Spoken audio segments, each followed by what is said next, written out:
Buena parte de los titulares de esta semana se los llevó el escándalo de dos familiares del presidente Gustavo Petro, su hermano Juan Fernando y su hijo Nicolás. Son dos casos distintos que lo único que tienen en común es que involucran a parientes muy cercanos al presidente, pero que no tienen nada que ver el uno con el otro, y eso hay que tenerlo claro, porque en el frenesí de la información podría parecer otra cosa. Sí, Petro le pidió a la fiscalía que los investigue a los dos, pero porque hay dos escándalos que atañen a su familia, y es fundamental para la salud política de este gobierno que se aclaren. Fue un acto de honestidad básica, pero hasta ahora inexistente en un país como Colombia. Sobre Juan Fernando Petro, el hermano, la verdad no hay nada, al menos nada nuevo. El run empezó en agosto pasado cuando el hermano menor del presidente visitó a políticos presos en la cárcel La Picota. Ese era su trabajo, es defensor de derechos humanos y trabajaba con una reconocida organización, la Comisión Intereclesial de Justicia y Paz. Eso nada tiene que ver con la campaña presidencial, ni con el gobierno, ni con nada que ataña directamente a Gustavo Petro, ni como ciudadano, ni como candidato, ni como presidente. Resulta que por coincidencias de la vida, dos hermanos se interesan por temas sociales y políticos, y hasta ahí. Pero el escándalo por posible corrupción de Gustavo a través de su hermano fue terrible, y ni siquiera terminó con el testimonio de uno de esos presos que visitó la Comisión Intereclesial y que afirmó que efectivamente Juan Fernando Petro fue a la cárcel como miembro de esa organización a oír lo que los presos tenían que decir y que nunca ofreció nada.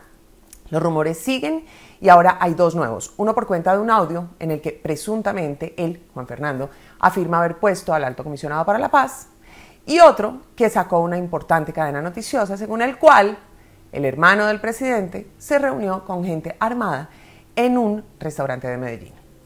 No pareciera haber mucho ahí, pero el rumor es terrible y claramente busca dañar la gobernabilidad en Colombia. Seguramente para cortar esta terrible historia por lo sano fue que Petro, el presidente, pidió que se investigue de una vez por todas a su hermano para poder pasar la página y seguramente, sigo suponiendo, aprovechó que tenía otra solicitud de investigación que hacer. Está mucho más complicada, que es la que involucra a su hijo, Nicolás Petro, quien fue señalado por su ex esposa, Daysuris Vázquez, de haber recibido al menos 600 millones de pesos de Santander López Sierra, quien fue condenado por narcotráfico, y otros 400 del turco Isaca, relacionado con los rastrojos, presuntamente para financiar la campaña Petro Presidente, pero Nicolás Petro se habría quedado con esa plata, gracias a la cual, según su ex, habría vivido en un apartamento lujosísimo, en una camioneta de última gama, se pasa por todas partes y compra joyas extravagantes. Mejor dicho, lo señala de presunto enriquecimiento ilícito y de haber usado el nombre de su padre para engañar gente prometiéndole favores del actual gobierno.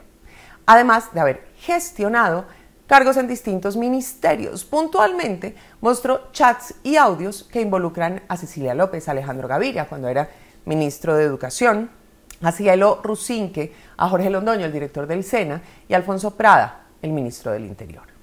La cosa está complicada. Se sabe que la Fiscalía ya abrió proceso y lo mismo hizo la Procuraduría, porque Nicolás Petro es diputado del Atlántico, y el Consejo Nacional Electoral, que está investigando las cuentas de la campaña para quitar cualquier sombra de duda sobre si alguna plata de esa entró o no a financiar Petro Presidente.